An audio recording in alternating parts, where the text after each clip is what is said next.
Hi అందరికీ నమస్తే. పరమశివుని జననం ఎలా జరిగింది, పరమశివుని యొక్క జనన రహస్యం ఏంటి, దీని గురించి ఈ వీడియోలో చెప్పబోతున్నాను. వీడియో స్కిప్ చేయకుండా చివరి వరకు చూడండి. మన ఛానల్ని ఫస్ట్ టైం చూసేవాళ్ళు ప్లీజ్ సబ్స్క్రైబ్ చేసి, లైక్ చేసి, షేర్ చేసి, కామెంట్ చేయండి. పురాణాలలో శివుని జననానికి సంబంధించి ప్రధానంగా 3 కథలైతే ఉన్నాయి. శైవులు అంటే శివుణ్ణి పూజించేవారు, స్వయంభుగా వెలిశాడు శివుడు అనేసి నమ్ముతారు.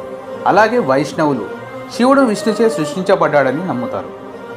అయితే శివపురాణం ప్రకారం శివుని జన్మ కథ ఎలా, శివుని ఉద్భవం ఎలా జరిగింది, శివుని యొక్క జననం ఏ విధంగా జరిగింది అనేది కల్పం చివరిలో అంటే 4.32 బిలియన్ సంవత్సరాల కాలం ఒకే ఒక విస్తారమైన నీటి బిందువు మాత్రమే ఉండేది.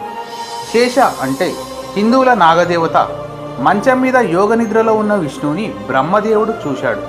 చేతి దెబ్బతో అతన్ని నిద్రలేపి ఎవరు అని అడిగాడు.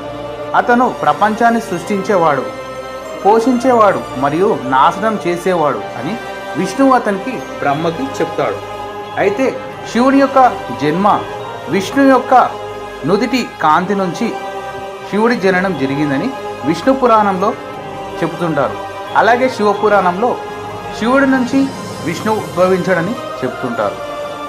ఏదేమైనా కానీ ఇద్దరి ఆత్మ ఒకటే అని చాలామంది విశ్వసిస్తారు. అయితే శివుడికి కోపం వచ్చి తెప్పించి, ఎందుకంటే అతను ప్రపంచాన్ని సృష్టికర్త అయితే, సంరక్షకుడు అయితే మరియు నాశనం చేసేవాడు అయితే అతన్ని నమ్ముతారు. తర్వాత అధిష్టానం అంటూ వాగ్వాదానికి దిగుతాడు బ్రహ్మ. అయితే శ్రీ మహావిష్ణువు వాగ్వాదం తీవ్ర ఘర్షణగా మారింది. ఆపై అకస్మాత్తుగా జ్యోతిర్లింగం భారీ అనంతమైన కాంతి స్తంభంగా వారి ముందు కనిపించింది. ఇది వేలాది మంటల సమూహాలను కలిగి ఉంది మరియు ప్రారంభం, మధ్య లేదా ముగింపు లేదు. ఇది విశ్వానికి మూలం. వారు తమ పోరాటాన్ని మరిచిపోయి పరీక్షించాలని నిర్ణయించుకున్నారు. శ్రీ మహావిష్ణువు బ్రహ్మదేవుడు హంస రూపాన్ని ధరించి పైకి వెళ్ళాడు. విష్ణువు అడవి పంది రూపాన్ని ధరించి క్రిందికి వెళ్ళాడు. వారిద్దరూ 1000 సంవత్సరాలు ప్రయాణించారు, కానీ లింగం యొక్క ముగింపును కనుక్కోలేకపోయారు. అందువల్ల వారు ప్రారంభించిన చోటికి తిరిగి వచ్చారు. ఆ లింగానికి నమస్కరించి అది ఏంటి అని ఆశ్చర్యపోయారు. అప్పుడు కాలం నుండి ఓం అనే పెద్ద శబ్దం వచ్చింది మరియు లింగంపై ఆ ఓం మరియు ఓం అక్షరాలు కనిపించాయి. ఆ ఉత్తరాల పైన ఉమాదేవతతో పాటు శివుడు కనిపించాడు. వారిద్దరూ తన నుండి పుట్టారని శివుడు వారితో చెప్పాడు, కానీ వారు ఈ విషయాన్ని మర్చిపోయారు. ఈ కథను లింగోద్భవ అని అంటారు, అంటే లింగం ఆవిర్భావం. శివపురాణం ప్రకారం ఒకసారి శివుడు తన చిలమండకు అమృతాన్ని రుద్దుతూ ఉండగా విష్ణువు జన్మించాడు. ఈ కథ శివపురాణంలోనిది. లింగోద్భవం అని అంటారు, అంటే లింగం ఆవిర్భావం. శివపురాణం ప్రకారం ఒకసారి శివుడు తన చిలామండకు అమృతాన్ని రుద్దుతుండగా విష్ణువు జన్మించాడని శివపురాణం చెబుతుంది. విష్ణు పురాణం ప్రకారం శివుని జన్మ కథ కల్పారంభంలో బ్రహ్మ తనలాంటి కుమారుడిని సృష్టించాలని కల్పించగా ఊదా రంగు గల యువకుడు కనిపించాడు. ఏడుపుతో ఏడుస్తూ బ్రహ్మ చుట్టూ పరిగెత్తాడు. అతను ఈ విధంగా బాధపడ్డాడు. అతనితో ఎందుకు ఏడుస్తున్నావు అని అడగగా, నాకు ఒక పేరు పెట్టండి అని బాలుడు బదులిచ్చాడు. రుద్ర మీ పేరు అని జీవుల గొప్ప తండ్రి తిరిగి చేరాడు. కూర్పు కన్నీళ్ల నుండి దూరంగా ఉండు అని ఈ విధంగా సంబోధించినప్పుడు బాలుడు ఇంకా 7 సార్లు ఏడ్చాడు. మరియు బ్రహ్మ అతనికి మరో 7 శాఖలను ఇచ్చాడు. మరియు ఈ 8 మంది వ్యక్తులకు ప్రాంతాలు మరియు భార్యలను మరియు సంతానం చెందినవారు అప్పుడు 8 స్వరూపాలుగా రుద్రభవ, శరభ, ఈశాన, పశుపతి, భీముడు, ఉగ్ర మరియు మహాదేవ అని పేరు పెట్టారు. వీటిని వారు గొప్ప మూల పురుషుడు వారికి ఇచ్చాడు.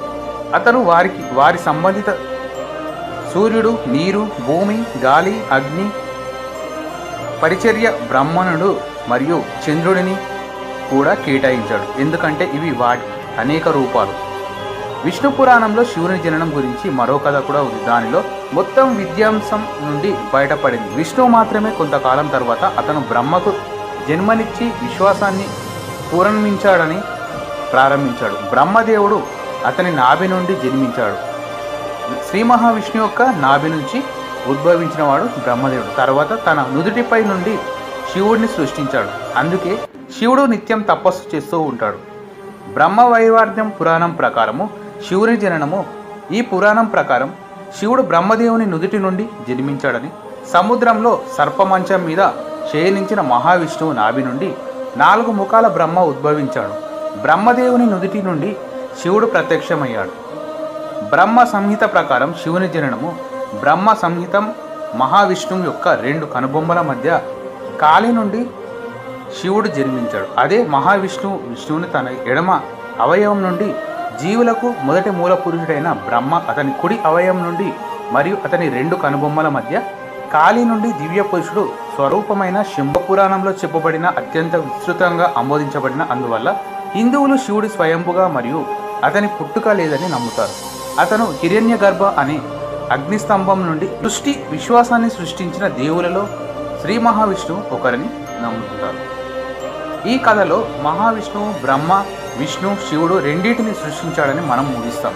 కథలలో 2 ప్రదేశాలలో విష్ణు పురాణం మరియు బ్రహ్మ సహిత విష్ణువు యొక్క నుదురు మరియు బ్రుకుటి నుండి శివుడు సృష్టించినట్లు ప్రస్తావించబడింది. ఈ విధంగా బ్రహ్మ పురాణము, మహావిష్ణు పురాణము, శివ పురాణంలో 3 కథలను చెప్పడం జరిగింది. ఏది ఏమైనా త్రిమూర్తులు సృష్టించిన సృష్టి, అంతం, ఆది, అంతం అంతా సర్వం త్రిమూర్తులే. జై Srimannarayana. Thank you for watching friends. మరిన్ని ఇంట్రెస్టింగ్ ఫ్యాక్ట్స్ కోసం ఛానల్ని సబ్స్క్రైబ్ చేయండి. టాటా, bye bye, see you next video.